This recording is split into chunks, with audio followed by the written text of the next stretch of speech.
2 tomatoes అండి. ఇప్పుడు చూసారుగా చింతపండు బాగా ఉడికిపోయింది. ఇప్పుడు దీంట్లో నుంచి రసం తీసుకోండి.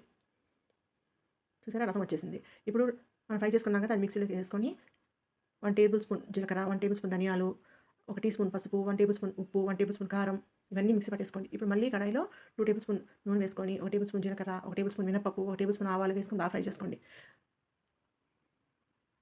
ఫ్రై అయ్యాక ఒక ఆనియన్ అండి మళ్ళీ వేసుకొని, కరివేపాకు వేసుకొని మళ్ళీ ఫ్రై చేసుకోండి. ఇప్పుడు మనం మిక్సీ పట్టేసుకున్నాం కదా! ఆ పేస్ట్ అంతా వేసేసుకొని మళ్ళీ ఒకసారి కలిపేసుకోండి. పచ్చి వాసన పోయిన తర్వాత అప్పుడు చింతపండు రసం వేసుకోండి. నేను చూపించిన విధంగా.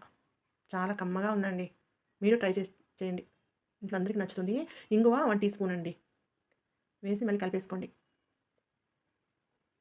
వీడియో గాని నచ్చినట్టయితే లైక్ చేయండి, షేర్ చేయండి, సబ్స్క్రైబ్ చేయండి. సబ్స్క్రైబ్ చేయడం మాత్రం మర్చిపోతున్నారండి. చామగడ్డ చూసారు కదా! చిన్న చిన్న పీసెస్‌గా నేను కట్ చేసుకున్నాను. వేసేసుకోండి. చిక్కబడిపోయింది కదా! ఇప్పుడు గ్రేవీ అంతా చిక్కబడిపోయింది. ఇప్పుడు వేసేసుకొని కలిపేసుకోండి. అంతేనండి. లాస్ట్‌లో కొత్తిమీర వేసుకొని ఉప్పు, కారం అంతా సరిపోయింది నాకు.